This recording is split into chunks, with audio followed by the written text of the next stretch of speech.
Friends, welcome back to my channel. ಇವತ್ತು ಗುರುವಾರ ಮುಂಜಾನೆ ವ್ಲಾಗ್ ಸ್ಟಾರ್ಟ್ ಮಾಡಕತ್ತೀನಿ. ಗುರುವಾರ ಅಂದ್ರೆ ಇದು ಮಾರ್ಗಶಿರ್ಷ ಮಾಸದ ಕೊನೆಯ ಗುರುವಾರ, ಅಂದ್ರೆ ಮಾರ್ಗಶಿರ್ಷ ಗುರುವಾರ ಲಕ್ಷ್ಮೀ ಪೂಜೆ ಏನು ಮಾಡ್ತೀವಲ್ಲ ಅದು ಕೊನೆಯ ಗುರುವಾರ, ಅಂದ್ರೆ 4ನೇ ವಾರ ಲಕ್ಷ್ಮೀ ಪೂಜೆ ದಿನ. ಹಾಗಾಗಿ ನಾವು ಕೂಡ ಮನೆಯೊಳಗೆ ಲಕ್ಷ್ಮೀ ಪೂಜೆನ ಮಾಡಿದ್ವಿ ಗುರುವಾರ ದಿನ. ಮೊದಲನೇ 2 ಪೂಜೆಗಳದು ಎಲ್ಲಾನು ನನ್ನ ತವ್ರ ಮನೆ ನನ್ನ ಹಸ್ಬೆಂಡ್ ಮನೆಯೊಳಗಿದ್ನಿ, ಹಾಗಾಗಿ ನಾವು ಅಲ್ಲೇ ಮಾಡಿದ್ವಿ. ಸೊ ಈಗ ನಾನು ಲಾಸ್ಟ್ ಪೂಜಾಕ್ಕೆ ಇಲ್ಲಿ ತವ್ರ ಮನೆಗೆ ಬಂದೆ. ನನ್ನ ಕೂಡಲೇ ಇಲ್ಲೇ ನಾನು ಇದ್ನಿ, ಹಾಗಾಗಿ ನಾನು ಇವತ್ತು ಪೂಜೆನ ಎಲ್ಲ ಮಾಡಿದ್ನಿ. ಬೆಳಗ್ಗೆ ಪೂಜೆ ಅದು ಎಲ್ಲ ಮಾಡಿ ಎಲ್ಲ ದೇವರಿಗೆ ಆರತಿ ಅದು ಎಲ್ಲನೂ ಮಾಡೋದಾಯಿತು. ಅಂದರೆ ಇದಕ್ಕೆ ನಾವು ಸಾರಿ ಏನು ಉಡ್ಸಂಗಿಲ್ಲ, ಅಂದರೆ ಬ್ಲೌಸ್ ಪೀಸಿಂದನ ಅಲಂಕಾರ ಮಾಡ್ತೀವಿ. ಅಂದರೆ ಬ್ಲೌಸ್ ಪೀಸಿನ ಕಳಶ ಅಲಂಕಾರ ಹೆಂಗೆ ಮಾಡೋದು ಅಂತ ಅದನ್ನು ಕೂಡ ನಾನು ನನ್ನೊಂದು ವಿಡಿಯೋನ ನಾನು ಇನ್ನೊಂದು ಚಾನಲ್ ಒಳಗೆ ಶೇರ್ ಮಾಡಿದ್ದೇನೆ. ಬೇಕಿದ್ರೆ ನೀವು ಲಿಂಕ್ ಕೂಡ ಚೆಕ್ ಮಾಡ್ಬೋದು. ಸೊ ಇವತ್ತಿನ ದಿನ ಏನೇನು ಮಾಡಿದ್ವು ಅಂತ ಎಲ್ಲನೂ ಕೂಡ ನಿಮ್ಮ ಜೊತೆ ಶೇರ್ ಮಾಡ್ತೇನೆ. ಅದಕ್ಕೂ ಮುಂಚೆ ಫ್ರೆಂಡ್ಸ್, ನೀವು ಹೊಸದಾಗಿ ನನ್ನ ಚಾನಲ್ ನೋಡತ್ತಿದ್ರೆ ಇನ್ನೂ ಸಬ್ಸ್ಕ್ರೈಬ್ ಆಗಿದ್ರೆ ಪ್ಲೀಸ್ ಸಬ್ಸ್ಕ್ರೈಬ್ ಆಗ್ರಿ. ಹಂಗೆ ನನ್ನ ವಿಡಿಯೋಸ್ ನಿಮ್ಗೆ ಇಷ್ಟ ಆದರೆ ಪ್ಲೀಸ್ ಲೈಕ್ನು ಕೂಡ ಮಾಡಿರಿ. ಆಮೇಲೆ ಬೆಳಗ್ಗೆ ಒಂದು ಸ್ವಲ್ಪ ಹಂಗೆ ಬದ್ನಿಕಾಯಿ ಪಲ್ಯ ಮಾಡತ್ತಿದ್ವಿ. ಸೊ ಬದ್ನಿಕಾಯಿ ಪಲ್ಯ ಕ್ಯಾಜುವಲ್ ಎಲ್ಲರೂ ಯಾವ ಮಾಡ್ತೀರಿ, ಸೊ ನಾನು ಮಾಡ್ತಿದ್ದೆ. ಹಂಗೆ ಒಂದು ಸಣ್ಣ ಟಿಪ್ ಹೇಳ್ತಾ ನಿಮ್ಮ ಜೊತೆ ಕೂಡ ಶೇರ್ ಮಾಡೋಣ ಅಂತ ಅಂದ್ಕೊಂಡಿದ್ನಿ. ಇದ್ರೊಳಗೆ ರೆಗ್ಯುಲರಾಗಿ ಮಾಡೋ ಥರ ನಾನು ಪಲ್ಯ ಮಾಡತ್ತಿದ್ನಿ. ಇದಕ್ಕೆ ಫಸ್ಟಿಗೆ ಸಾಸಿವೆ, ಉಳ್ಳಾಗಡ್ಡಿ, ಕರಿಬೇವು ಎಲ್ಲನೂ ಒಗ್ಗರಣೆ ಹಾಕೊಂಡಿದ್ನಿ. ಈರುಳ್ಳಿ ಹಾಕಿದ ಕೂಡಲೇ ನಾನು ಸ್ವಲ್ಪ ಅರಿಶಿನ ಪುಡಿ ಯಾವಾಗಲೂ ಹಾಕೇ ಬಿಟ್ಟಿರ್ತೇನೆ, ನಿಮ್ಗೆ ಹೇಳಿರ್ತೇನೆ. ಯಾಕಂದ್ರೆ ಹಾಕಿದ್ವಿ ಅಂತ ಒಂದು ಸ್ವಲ್ಪ ಬೇಗ ಕುಕ್ ಆಗ್ತೇವೆ, ಯಾವುದಕ್ಕೂ ಅಂದರೆ ಟೈಮ್ ತೊಗೊಳಂಗಿಲ್ಲ. ಅದಕ್ಕೋಸ್ಕರ ಉಳ್ಳಾಗಡ್ಡಿ ಹಾಕಿ ನಾನು ಅದ್ರೊಳಗನೆ ಎಣ್ಣೆ ಒಳಗನ ಬದ್ನಿಕಾಯಿನ ಫ್ರೈ ಮಾಡ್ತೀನಿ ಒಂದು 10 ನಿಮಿಷ. ಅದ್ರೊಳಗೆ ಕುಕ್ ಆಗಿ ಎಲ್ಲನೂ ಆಯಿಲ್ ಜಕ್ಕೊಂಡು ಬೆಂದಂಗೆ ಆಯ್ತಂದ್ರೆ ಆಮೇಲೆ ನಾವು ಸ್ವಲ್ಪ ಖಾರದ ಪುಡಿ, ಒಂದು ಸ್ವಲ್ಪ ಅದಕ್ಕೆ ಸಾಂಬಾರು ಪೌಡ್ರ್ ಎಲ್ಲನೂ ಹಾಕಿ ಒಂದು ಸ್ವಲ್ಪ ಮಿಕ್ಸ್ ಮಾಡ್ತೀನಿ. ಅಂದರೆ ಈ ರೀತಿ ಮಾಡೋದ್ರಿಂದ ನಮ್ಮ ಪಲ್ಯದ ಕಲರ್ನು ಕೂಡ ಚೆಂದ ಬರ್ತೈತಿ, ಜೊತೆಗೆ ಟೇಸ್ಟ್ ಕೂಡ ಚೆನ್ನಾಗಿ ಬರ್ತೈತಿ. ಅದಕ್ಕೋಸ್ಕರ ನಾವು ಇದೇ ರೀತಿಯಾಗಿ ಮಾಡ್ತಿರ್ತೀವಿ. ಇದು ಟೇಸ್ಟ್ನು ಕೂಡ ಭಾಳ ಚಂದ ಇರ್ತೈತಿ. ಯಾಕಂದ್ರೆ ಸ್ವಲ್ಪ ನಾವು ಆಯಿಲ್ ಒಳಗೆ ಫ್ರೈ ಮಾಡೋದ್ರಿಂದ ಸ್ವಲ್ಪ ಎಲ್ಲ ಆಯಿಲ್ ಬಿಡ್ತೈತಿ, ಹಾಗಾಗಿ ಟೇಸ್ಟೂ ಭಾಳ ಇರ್ತೈತಿ. ಜೊತೆಗೆ ಇದಕ್ಕೆ ನಾವು ಪಲ್ಯ ಮಾಡೋಕೆ ಜಾಸ್ತಿ ನೀರನ್ನು ಹಾಕೋಂಗಿಲ್ಲ. ಯಾವುದೇ ಪಲ್ಯ ಮಾಡಕತ್ರೂ ನಾವು ಜಾಸ್ತಿ ನೀರು ಹಾಕೋಂಗಿಲ್ಲ. ಯಾಕಂದ್ರೆ ನಾವು ನೀರು ಜಾಸ್ತಿ ಆ್ಯಡ್ ಮಾಡೋದ್ರಿಂದ ನೀರಿನ ಅಂಶ ಅದ್ರೊಳಗೆ ಜಾಸ್ತಿಯಾಗಿ ಪಲ್ಯದ ಏನು ರುಚಿ ಇರ್ತದಲ್ಲ ಒರಿಜಿನಲ್ ಟೇಸ್ಟನ್ನು ಹೋಗಿಬಿಡ್ತೈತಿ. ಹಾಗಾಗಿ ಜೊತೆಗೇನ ಅದ್ರೊಳಗಿನ ಟೇಸ್ಟ್ ಹೋಗೋದಲ್ಲ, ಅದ್ರ ಜೊತೆಗಿಂದ ಏನು ಅದ್ರೊಳಗೆ ಕಾಯಿಪಲ್ಯ ಒಳಗೆ ಏನು ತರಕಾರಿದು ಶಕ್ತಿ ಇರ್ತದಲ್ಲ ಅದಕ್ಕೆ ಅದು ಅಂಶನೇ ಅನ್ನೋದು ಹೋಗಿಬಿಡ್ತದೆ. ಅಂದರೆ ಹೆಲ್ತಿಗೆ ಬರೀ ನೀರಿನ ಅಂಶ ಮಾತ್ರ ಬರ್ತೈತಿ, ಒರಿಜಿನಲ್ ಆಗಿ ಬರೋದಿಲ್ಲ. ಅದಕ್ಕೋಸ್ಕರ ನಾನಂತೂ ಜಾಸ್ತಿ ಯಾವಾಗಲೂ ಬದ್ನಿಕಾಯಿ ಪಲ್ಯ ಮಾಡಲಿ ಅಥವಾ ಯಾವುದಾದ್ರೂ ತರಕಾರಿ ಪಲ್ಯ ಮಾಡಲಿ, ಯಾವುದೋ ತರಕಾರಿದು ವೆಜಿಟೇಬಲ್ ಮಾಡ್ಬೇಕಂದ್ರೂ ಕೂಡ ಜಾಸ್ತಿ ಅಷ್ಟು ನೀರು ಆಡ್ ಮಾಡಲ್ಲ. ಅಂದರೆ ಅದು ಕುದಿಯೋಕೆ ಎಷ್ಟು ಬೇಕಾಗ್ತದೆ ಅಷ್ಟು ಮಾತ್ರ ಹಾಕಿರ್ತೇನೆ, ಇಲ್ಲಾಂತ ಅದರ್ವೈಸ್ ಎಷ್ಟು ಇರ್ತದೆ ಸ್ವಲ್ಪ ಅದ್ರೊಳಗನ ಆದಷ್ಟು ಟ್ರೈ ಮಾಡ್ತೀನಿ. ಈಗ ಸ್ವಲ್ಪ ರುಚಿಗೆ ತಕ್ಕಷ್ಟು ಸಾಲ್ಟ್ ಹಾಕತ್ತೇನೆ, ಒಂದು ಸ್ವಲ್ಪ ಕಡ್ಲಿ ಕಾಳಿದ್ದು, ಹಾಗಾಗಿ ಅದನ್ನು ಕೂಡ ಅದ್ರೊಳಗೆ ಆ್ಯಡ್ ಮಾಡಕತ್ತೀನಿ. ಸ್ವಲ್ಪ ಎಲ್ಲನೂ ಹಾಗೆ ಚೆನ್ನಾಗಿ ಮಿಕ್ಸ್ ಮಾಡ್ತೀನಿ. ಜೊತೆ ನೋಡ್ಬೋದು ಕಲರ್ನು ಕೂಡ ಎಷ್ಟು ಚಂದ ಬಂದೈತೆ ಅಂತ. ಸೊ ಯಾಕಂದ್ರೆ ನಾವು ಅರಿಶಿನ ಪುಡಿ ಹಾಕಿ ಆಲ್ರೆಡಿ ಅದ್ರೊಳಗೆ ಫ್ರೈ ಮಾಡಿದ್ರಿಂದ ಅದು ಸ್ವಲ್ಪ ಕಲರ್ನು ಚಂದ ಬಂದೈತಿ, ಜೊತೆಗೆ ಅಷ್ಟೇ ಟೇಸ್ಟ್ನು ಕೂಡ ಇರ್ತೈತಿ. ಸ್ವಲ್ಪ ಶುಗರ್ನು ಆ್ಯಡ್ ಮಾಡ್ತೀನಿ, ಯಾಕಂದ್ರೆ ಸ್ವಲ್ಪ ಹುಳಿನೂ ಇರಲಿ, ಅಂದ್ರೆ ಹುಳಿ ಸ್ವಲ್ಪ ಖಾರನೂ ಇರಲಿ, ಸ್ವಲ್ಪ ಸ್ವೀಟ್ನೂ ಇರಲಿ. ಆ ರೀತಿಯಾಗಿ ನಾನು ಟೊಮೆಟೊದು ಏನು ಆ್ಯಡ್ ಮಾಡೋಕತ್ತಿಲ್ಲ. ಯಾಕಂದ್ರೆ ನೀವು ಟೊಮೆಟೊ ಹುಳಿ ಬೇಕಿದ್ರೆ ನೀವು ಆಪ್ಷನಲ್ ಆ್ಯಡ್ ಮಾಡ್ಬೋದು, ಬಟ್ ನಾನು ಆ್ಯಡ್ ಮಾಡೋಕತ್ತಿಲ್ಲ. ಯಾಕಂದ್ರೆ ಟೊಮೆಟೊ ಅದು ಹಾಕದೇನ ಬದ್ನಿಕಾಯಿ ಪಲ್ಯ ಟೇಸ್ಟ್ ಆಗ್ತೈತಿ. ಹಾಗಾಗಿನ ಈಗ ನಿಮಗೆ ಬದ್ನಿಕಾಯಿ ಪಲ್ಯ ಮಾಡ್ಬೇಕಂದ್ರೆ ಸ್ವಲ್ಪ ಅದ್ರೊಳಗೆ ನೀವು ಸ್ವಲ್ಪನೇ ರಸ ಬಿಡ್ಬೇಕಂದ್ರೆ ಸ್ವಲ್ಪ ಆಯಿಲ್ ಜಾಸ್ತಿ ಹಾಕಿದ್ರೆ ಸಾಕು, ಟೊಮೆಟೊ ಏನು ಹಾಕೋ ನೆಸೆಸಿಟಿ ಇಲ್ಲ. ಈಗ ಸ್ವಲ್ಪ ನಾನು ಎಲ್ಲನೂ ಹಾಕ್ಬಿಟ್ಟು ಸ್ವಲ್ಪ 1 ಕಪ್ ನೀರು ಹಾಕ್ಬಿಟ್ಟೆನು. ಸೊ ಇದು ಒಂದು ಕುದಿಸಿದ್ರೆ ಸಾಕು, ನಮ್ಮ ಪಲ್ಯ ರೆಡಿ ಆಗ್ತಿ. ಸೊ ಇನ್ನು ಈವ್ನಿಂಗ್ ವ್ಲಾಗ್ ಇದನ್ನ ಕಂಟಿನ್ಯೂ ಮಾಡಕತ್ತೀನಿ ನಾನು.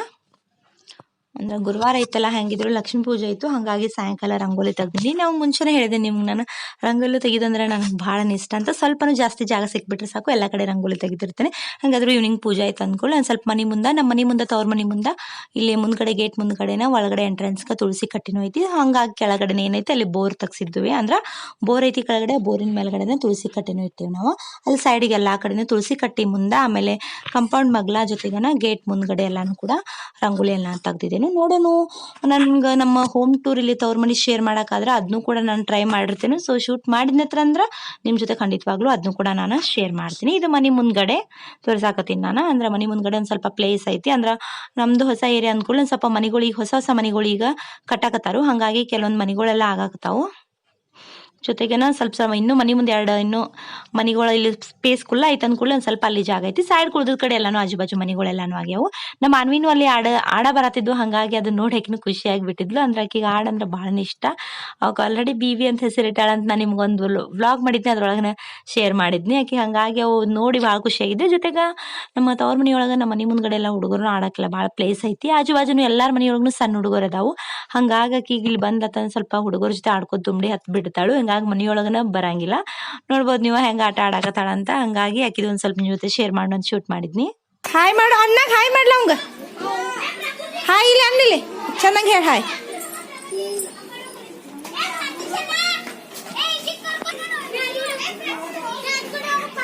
ಹಾಯ್ ಮಾಡಿ ಸೋನಿ.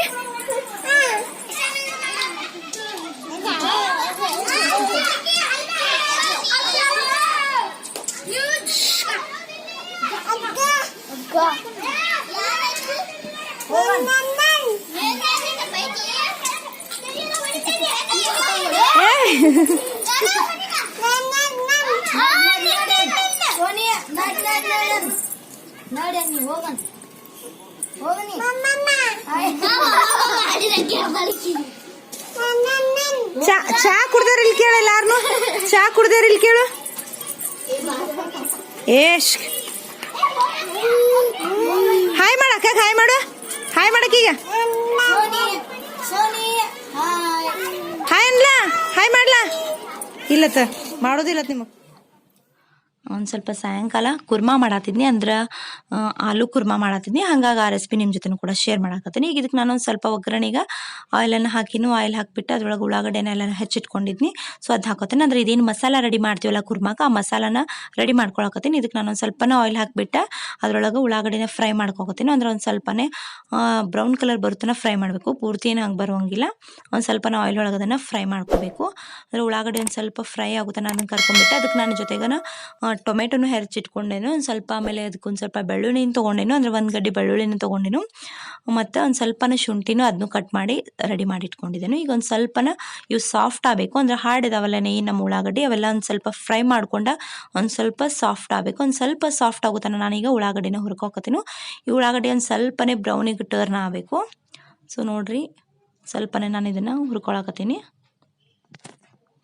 ಈಗ ನೋಡಿರಿ ಕಲರ್ ಚೇಂಜ್ ಆಗೈತಿ, ಅಂದ್ರೆ ಒಂದು ಸ್ವಲ್ಪ ಬ್ರೌನ್ ಕಲರ್ ಬಂದೈತಿ, ಅಂದ್ರೆ ಒಂದು ಸ್ವಲ್ಪ ಉಳ್ಳಾಗಡ್ಡಿನೂ ಸಾಫ್ಟ್ ಆಗಿದಾವು. ಸೊ ಈ ರೀತಿ ಕಲರ್ ಬರುತ್ತಾನೋ ಚೆನ್ನಾಗಿ ಒಂದು ಸ್ವಲ್ಪ ಉಳ್ಳಾಗಡ್ಡಿನ ಹುರ್ಕೋಬೇಕು. ಈಗ ನಾನು ಇದಕ್ಕೆ ಟೊಮೆಟೊನ ಆ್ಯಡ್ ಮಾಡಕತ್ತೀನಿ. ಟೊಮೆಟೊನ ಒಂದು ಸ್ವಲ್ಪ ದೊಡ್ಡದಾಗಿ ಚಾಪ್ ಮಾಡಿ, ನಾನೇನು ಸ್ಮಾಲ್ ಆಗಿ ಏನು ಚಾಪ್ ಮಾಡ್ಕೊಂಡಿಲ್ಲ. ಒಂದು ಸ್ವಲ್ಪ, ಯಾಕಂದ್ರೆ ನಾವು ಇದನ್ನು ಮಸಾಲ ರೆಡಿ ಮಾಡ್ಕೊಳ್ಳೋದ್ವಿ, ಹಾಗಾಗಿ ಒಂದು ಸ್ವಲ್ಪ ಇದನ್ನು ನಾನು ಫ್ರೈ ಮಾಡ್ಕೊಳಕತ್ತೀನಿ. ಈ ರೀತಿ ಫ್ರೈ ಮಾಡಿ ಉಳ್ಳಾಗಡ್ಡಿ ಹಾಕಿದ್ರೆ ನಮ್ಮ ಏನು ನಾವು ಗ್ರೇವಿ ಮಾಡ್ತೀವಲ್ಲ ಕುರ್ಮಾಕಾಗಲಿ, ಆ ಗ್ರೇವಿ ಒಳಗೆ ಉಳ್ಳಾಗಡ್ಡಿದ ಫ್ಲೇವರ್ ಇರ್ತೈತೆ, ಜೊತೆಗೆ ಅದರ ಹಸಿ ವಾಸನೆ ಉಳ್ಳಾಗಡ್ಡಿದ್ನು ಬರಂಗಿಲ್ಲ. ಈ ರೀತಿ ಫ್ರೈ ಮಾಡಿ ನಾವು ಅದನ್ನ ಏನಂದ್ರೆ ಮಸಾಲ ರೆಡಿ ಮಾಡ್ಕೊಂಡು ಅಂತಂದ್ರೆ, ಹಾಗಾಗಿನ ಟೊಮೆಟೊನು ಕೂಡ ಈ ರೀತಿ ಮಾಡಿದ್ರೆ ಒಂದು ಸ್ವಲ್ಪ ಸಾಫ್ಟ್ ಆಗಿರ್ತಾವೆ, ಕುದ್ದಿರ್ತಾವೆ. ಸೊ ಫ್ರೈ ಆದ್ರಿಂದ ಅದ್ರ ಫ್ಲೇವರ್ನು ಕೂಡ ಚೇಂಜ್ ಇರ್ತೈತಿ, ಮತ್ತು ಟೇಸ್ಟ್ನು ಕೂಡ ಅಷ್ಟು ರುಚಿಯಾಗಿರ್ತೈತಿ. ಅದಕ್ಕೋಸ್ಕರ ಒಂದು ಸ್ವಲ್ಪ ನಾನೀಗ ಉಳ್ಳಾಗಡ್ಡಿ ಫ್ರೈ ಆದ ನಂತರ ಟೊಮೆಟೊ ಹಾಕೊಂಡು ಅವನು ಫ್ರೈ ಮಾಡಕತ್ತೀನಿ. ಜೊತೆಗೆ ಬೆಳ್ಳುಳ್ಳಿನ ತೊಗೊಂಡೇನು, ಬೆಳ್ಳುಳ್ಳಿ ಒಂದು 8 ತೆಸಲ್ ತೊಗೋಬೋದು, ಇಲ್ಲಾಂದ್ರೆ ಒಂದು ಗಡ್ಡಿ ಕಂಪ್ಲೀಟಾಗಿ ತೊಗೋಬೋದು, ನಡೀತದೆ. ಒಂದು ಸ್ವಲ್ಪ ನಾನು ಶುಂಠಿ ಹಾಕೇನು, ಶುಂಠಿ ಇದ್ರೆ ಒಂದು ಸ್ವಲ್ಪ ಟೇಸ್ಟ್ನು ಚಲೋ ಇರ್ತೈತಿ, ಜೊತೆಗೆ ಬಾಯೊಳಗೆ ಫ್ಲೇವರ್ನು ಬರ್ತೈತಿ ಅದರ ಶುಂಠಿದೆ. ಅದಕ್ಕೋಸ್ಕರ ಶುಂಠಿ ಬೆಳ್ಳುಳ್ಳಿನ ಆ್ಯಡ್ ಮಾಡಿನು. ಸೊ ಎಲ್ಲನೂ ಕೂಡಿ ಒಂದು ಸ್ವಲ್ಪನೇ ಕುಕ್ ಮಾಡಬೇಕು, ಅಂದ್ರೆ ಫ್ರೈ ಮಾಡ್ಕೋಬೇಕು. ಒಂದು ಸ್ವಲ್ಪ ಮಿಕ್ಸ್ ಮಾಡಿ ಒಂದು 2 ನಿಮಿಷನ ಅದನ್ನು ಅದ್ರ ಜೊತೆ ಫ್ರೈ ಮಾಡಿಬಿಟ್ಟು ಒಂದು ಸ್ವಲ್ಪ ಒಂದು 5 ನಿಮಿಷ ಅದನ್ನು ಹಂಗೆ ಮುಚ್ಚಿಬಿಟ್ಟು ಒಂದು ಸ್ವಲ್ಪ ಕುಕ್ ಮಾಡೋಕೆ ಇಡಬೇಕು. ಅಂದ್ರೆ ಒಂದು ಸ್ವಲ್ಪ ಬೇಗನೆ ಕುದ್ದು ಸ್ವಲ್ಪ ಸಾಫ್ಟ್ ಆಗ್ತಾವೆ, ಜೊತೆಗೆ ಅದ್ರ ಫ್ಲೇವರ್ನು ಬಿಡ್ತೈತೆ ಎಲ್ಲ ಕಡೆನೂ. ಸೊ ನೋಡ್ಬೋದು ನೀವು, ಒಂದು 2 ನಿಮಿಷ ನಾನು ಹಂಗನ ಮುಚ್ಚಿಟ್ಟಿದ್ನ ಅದನ್ನು. ಈಗೆಲ್ಲನೂ ಕೂಡ ಟೊಮೆಟೊದು ಎಷ್ಟು ಸಾಫ್ಟ್ ಆಗ್ಯಾವಂತಂದ್ರೆ ನೋಡಿರಿ. ಈಗ ನಾನು ಇದನ್ನು ಮಸಾಲ ರೆಡಿ ಮಾಡ್ಕೋತೀನೋ, ಅಂದರೆ ಫ್ರೈ ಆಗೈತೆ ಎಲ್ಲನೂ. ನೋಡ್ಬೋದು ನೀವು ಟೊಮೆಟೊದು ಎಷ್ಟು ಸಾಫ್ಟ್ ಆಗ್ಯಾವಂತ, ಜೊತೆಗೆ ಉಳ್ಳಾಗಡ್ಡಿನ ಎಷ್ಟು ಸಾಫ್ಟ್ ಆಗ್ಯಾವು, ಅಂದರೆ ಫುಲ್ಲ ಫ್ರೈನೂ ಆಗಿಲ್ಲ, ಜೊತೆಗೆ ಅಂದರೆ ಮೀಡಿಯಮ್ ಆಗಿ ಸಾಫ್ಟಾಗಿ ಮೀಡಿಯಮ್ ಬ್ರೌನ್ ಕಲರ್ ಒಳಗೆ ಫ್ರೈ ಆಗ್ಯಾವು. ಸೊ ಈಗ ನಾನು ಇದನ್ನು ಮಿಕ್ಸಿಗೆ ಹಾಕಿ ಗ್ರೈಂಡ್ ಮಾಡ್ಕೊಂಡು ಮಸಾಲ ರೆಡಿ ಮಾಡಿ ಇಟ್ಕೊಳಕತ್ತೀನಿ. ಈಗ ನಾನು ಮಸಾಲ ರೆಡಿ ಮಾಡಿ ಸೈಡಿಗೆ ಇಟ್ಕೊಂಡಿನಿ. ಈಗ ನಾನು ಒಗ್ಗರಣೆ ಮಾಡ್ಕೊಳತ್ತೀನೋ. ಈಗ ನಾನು ಇದಕ್ಕೆ ಆಯಿಲನ್ನು ಬಿಸಿ ಮಾಡೋಕ್ಕಿಟ್ಟೇನು. ನಾನು ಇದಕ್ಕೇನು ಜಾಸ್ತಿ ಮಸಾಲದು ಏನು ರೆಡಿ ಅಂದ್ರೆ ಜಾಸ್ತಿ ಮಸಾಲ ಐಟಮ್ಸ್ ಯೂಸ್ ಮಾಡಕತ್ತಿಲ್ಲ, ಮಸಾಲೆ ಹಾಕೋ ಪದಾರ್ಥನ ಸ್ವಲ್ಪ ಫ್ಲೇವರ್ಗೋಸ್ಕರ ಅಂತಾನೆ ಒಂದು ಸ್ವಲ್ಪ ಒಗ್ಗರಣೆ ಒಳಗೆ ನಾನು ಏಲಕ್ಕಿ ಹಾಕೇನು, ಜೊತೆಗೆ ಒಂದು ಸ್ವಲ್ಪ ಪಲಾವ್ ಎಲೆ, ಜೊತೆಗೆ ಸ್ವಲ್ಪ ಜೀರಿಗೆ, ಜೊತೆಗೆ ಸಾಸಿವೆನ ಹಾಕೇನು. ಯಾಕಂದರೆ ಕೆಲವೊಬ್ರಿಗೆ ಜಾಸ್ತಿ ಮಸಾಲನೂ ಇಷ್ಟ ಆಗಂಗಿಲ್ಲ, ಹಾಗಾಗಿ ಈ ರೀತಿ ಮಾಡಿದ್ರೆ ಅಂದರೆ ಮೀಡಿಯಮ್ ಆಗಿ ಸ್ವಲ್ಪ ಮಸಾಲ ಫ್ಲೇವರ್ ಇರ್ತೈತಿ, ಜೊತೆಗೆ ಭಾಳ ರುಚಿ ಇರ್ತೈತಿ.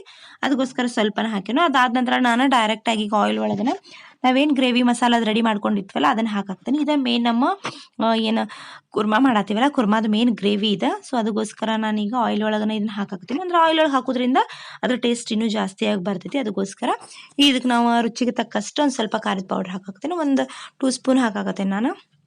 ನಿಮ್ಗೆ ಖಾರ ಎಷ್ಟು ಬೇಕೋ ನೋಡ್ಕೊಂಬಿಟ್ಟು ಹಾಕ್ಬೋದು. ಇದ್ರೊಳಗೆ ಒಂದು ಸ್ವಲ್ಪನೇ ನಾನು ಗರಂ ಮಸಾಲ ಹಾಕತ್ತೀನಿ, ಮತ್ತು ಜೊತೆಗೆ ಒಂದು ಸ್ವಲ್ಪ ಸಾಂಬಾರು ಪೌಡ್ರನ್ನು ಹಾಕಿನು, ಅಂದ್ರೆ 1/2 ಟೀ ಸ್ಪೂನ್ ಅಷ್ಟು ಹಾಕತ್ತೀನಿ, ಜಾಸ್ತಿ ಏನಿಲ್ಲ. ಸಾಂಬಾರು ಪೌಡ್ರು ಸ್ವಲ್ಪ ಟೇಸ್ಟಿಗೆ ಇರಲಿ ಅಂತಂದು ಒಂದು ಹಾಕಾಕ್ತೀನಿ. ಈಗ ಒಂದು ಸ್ವಲ್ಪನೇ ಇದಕ್ಕೆ ಅರಿಶಿನ ಪುಡಿನೂ ಹಾಕಾಕತ್ತೀನಿ, ಒಂದು ಸ್ವಲ್ಪನ.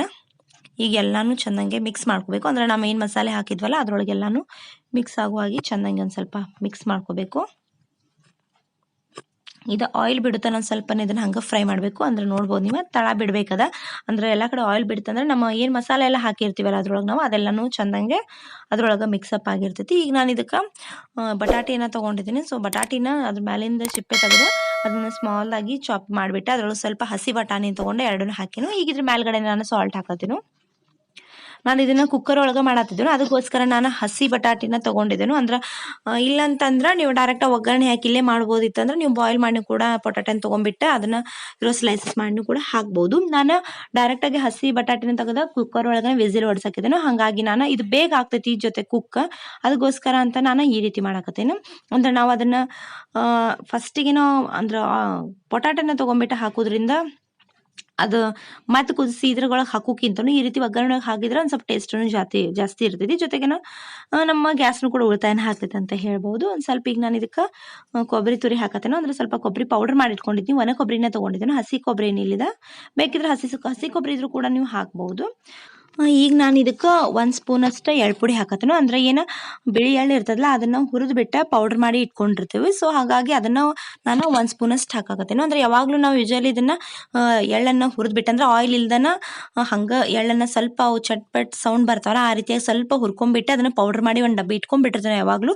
ಈ ರೀತಿಯಾಗಿ ಏನಾದರೂ ರೆಸಿಪಿ ಅದು ಮಾಡಕತ್ತು ಅಂದ್ರೆ ಅದ್ರೊಳಗೆ ನಾನು ಇದನ್ನು ಯೂಸ್ ಮಾಡಿರ್ತೇನೆ. ಸೊ ನೀವು ಕೂಡ ಇದನ್ನು ಆ್ಯಡ್ ಮಾಡ್ತಿರ್ಲಿಲ್ಲ ಅಂತಂದ್ರೆ ಈ ರೀತಿಯಾಗಿ ಒಂದ್ಸರಿ ಮಾಡಿ ನೋಡ್ರಿ. ಯಾಕಂದ್ರೆ ಇದು ಫ್ಲೇವರ್ ಭಾಳ ಚಲೋ ಇರ್ತೈತಿ ಎಳ್ಳು ಪುಡಿದ. ಜೊತೆಗೆ ಅದು ಹಾಕೋದ್ರಿಂದ ಅದು ಆಯಿಲ್ ಬಿಡ್ತೈತೆ ಅದ್ರೊಳಗೆ ಹಾಕಿದ ಕೂಡಲೇ ರೆಸಿಪಿ ಒಳಗೆ. ಸೊ ಅದಕ್ಕೋಸ್ಕರ ಮತ್ತು ಟೇಸ್ಟ್ನು ಭಾಳ ಚಲೋ ಇರ್ತೈತಿ. ಅದಕ್ಕೋಸ್ಕರ ನಾನು ಅದನ್ನು ಆಲ್ರೆಡಿ ಯಾವುದೇ ರೆಸಿಪಿ ಮಾಡಕತ್ರೂ ಒಂದು ಸ್ವಲ್ಪ ನಾನು ಅದನ್ನು ಯೂಸ್ ಮಾಡಿರ್ತೇನೆ. ಅದಾಗ ಸ್ಪೆಷಲಿ ಇಂಥ ಏನಾದರೂ ರೆಸಿಪಿ ಏನಾದರೂ ಗ್ರೇವಿ ಮಾಡೋದಿತ್ತಂದ್ರೆ ಅದ್ರೊಳಗೆ ಯೂಸ್ ಮಾಡಿರ್ತೇನೆ. ಸೊ ಈಗ ಎಷ್ಟು ಬೇಕು ನಮಗೆ ಗ್ರೇವಿ ಅದನ್ನು ನೋಡ್ಕೊಂಡ್ಬಿಟ್ಟೆ ನಾವು ನೀರನ್ನು ಆ್ಯಡ್ ಮಾಡ್ಬೋದು. ಈಗ ನೋಡ್ರಿ ಕುರ್ಮಾ ಮಾಡಾಕತ್ತೀವಿ ಅಂದ್ರೆ ನಾವು ಇದಕ್ಕೆ ಜಾಸ್ತಿ ನೀರು ಹಾಕಾಕತ್ತಿಲ್ಲ. ಯಾಕಂದ್ರೆ ಭಾಳ ನೀರು ಹಾಕಿದ್ರೆ ಭಾಳ ತೆಳ್ಳಗಾಗ್ತೈತಿ. ಕುರ್ಮಾ ಅಂದ್ಕೂಡಲೇ ಪೂರಿ ಜೊತೆಗೆ ಎಷ್ಟು ಬೇಕೋ ನೋಡ್ಕೊಂಡ್ಬಿಟ್ಟು ಗ್ರೇವಿ ಮೀಡಿಯಮ್ ಆಗಿ ನಾನು ಮಾಡ್ಕೋತೀನಿ. ಈಗ ಲಾಸ್ಟಿಗೆ ಒಂದು ಸ್ವಲ್ಪನೇ ಶುಗರ್ನು ಸ್ವಲ್ಪ ಸ್ವೀಟ್ ಇರಲಿ ಅಂತ ಸ್ವಲ್ಪನೇ ಹಾಕಾಕತ್ತೀನಿ, ಜಾಸ್ತಿ ಏನು ಹಾಕಾಕತ್ತಿಲ್ಲ. ಈಗ ಏನು ಹಾಕ್ಬಿಟ್ಟು ಇದನ್ನು ಕುಕ್ಕರ್ 1 ವಿಸಿಲ್ ಹೊಡಿಸಿದ್ರೆ ಸಾಕು, ನಮ್ಮ ಕುರ್ಮಾ ರೆಡಿ ಆಗ್ತೈತಿ.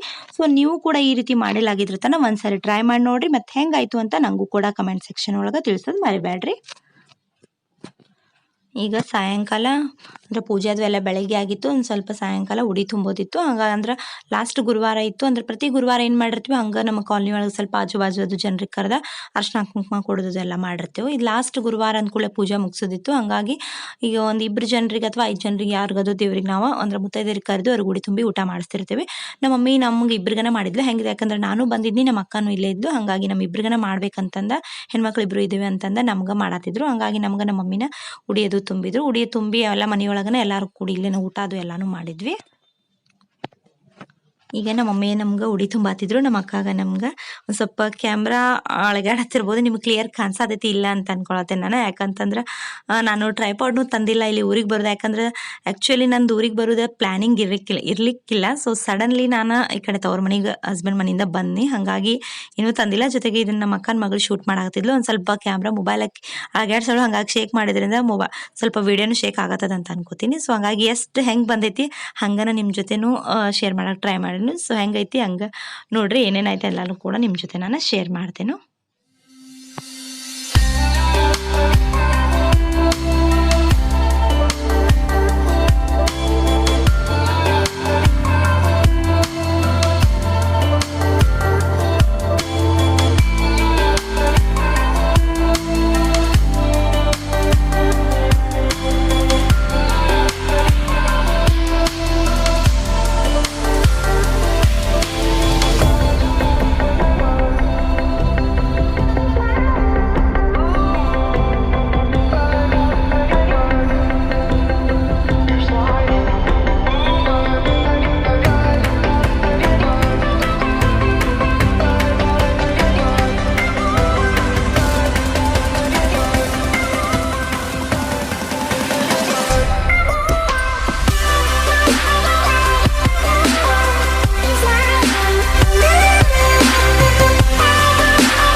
ಎಲ್ಲ ಉಡಿ ತುಂಬುವುದು ಎಲ್ಲ ಮುಗಿದ ಕೂಡಲೇ ಲಾಸ್ಟಿಗೆ ಅಲ್ಲೇ ದೇವರಿಗಂತೂ ಎಲ್ಲ ಅಡುಗೆ ಆದ ಕೂಡಲೇ ಒಂದು ಸ್ವಲ್ಪ ನೈವೇದ್ಯಕ್ಕೆಲ್ಲ ಮಾಡಿ ತೆಗೆದಿಟ್ಟಿದ್ವಿ. ಆಮೇಲೆ ಒಂದು ಸ್ವಲ್ಪ ಊಟ ಮಾಡತ್ತಿದ್ವಿ. ನಮ್ಮ ಮಾನ್ವಿಗೆ ಅದನ್ನು ನಮ್ಮ ಮಮ್ಮಿ ಎಲ್ಲ ಉಡಿ ತುಂಬಿದ್ಲು.